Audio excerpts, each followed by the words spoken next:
Breaking news చూస్తున్నాం. SLBC టన్నెల్లో సహాయక చర్యలు కొనసాగుతున్నాయి. 14వ రోజు రెస్క్యూ ఆపరేషన్ జరుగుతోంది. మరైతే ప్రస్తుతం రంగంలోకి కేరళ పోలీసులు జాగిలాలు దిగాయి.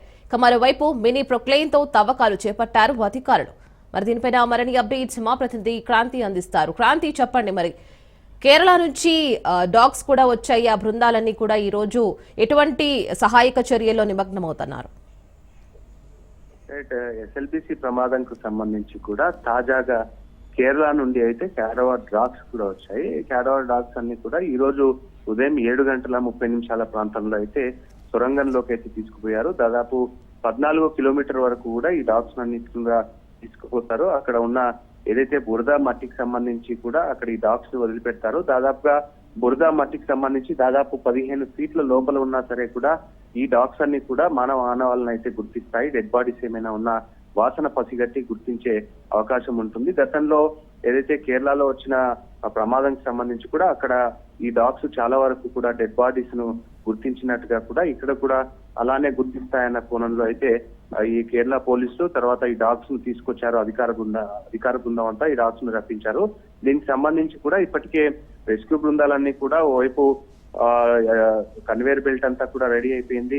ఈ రెస్క్యూ బృందాలకు సంబంధించి అక్కడ కార్మికులంతా కూడా మట్టి శిథిలాలు ఈ బురద అంతా కూడా తీసి కన్వేయర్ బెల్ట్ ద్వారా వేస్తున్నారు. అదంతా కూడా వేగవంతంగా బయటకు వస్తుంది. ఓ యుద్ధ ప్రాతిపదికనకు సంబంధించి కూడా ఇదంతా రెస్క్యూ బృందాలు పనిచేస్తున్నాయి. ఓవైపు సహాయక చర్యలను కూడా ముమ్మరం చేసినట్టుగా కూడా తెలుస్తుంది. మొత్తానికి అయితే కూడా 14 రోజులు గడుస్తుంది, కానీ లోపల ఉన్న ఆచూకీ మాత్రం ఇంతవరకు తెలియలేదు. ఈ డాగ్స్ 7:30 ప్రాంతం లోపలికి వెళ్ళాయి. మరి 2-3 గంటల ప్రాంతంలో అయితే బయటికి తీసుకొచ్చే అవకాశం కూడా కనిపిస్తుంది. లోపల గుర్తిస్తాయా లేదా అనేది ఒక క్వశ్చన్ మార్క్ కూడా ఉంది. ఇప్పటికే దీనికి సంబంధించి అధికారులంతా కూడా ఎప్పటికప్పుడు కూడా లోపల ఉన్న రెస్క్యూ బృందాలతో దిశానిర్దేశం చేస్తున్నారు.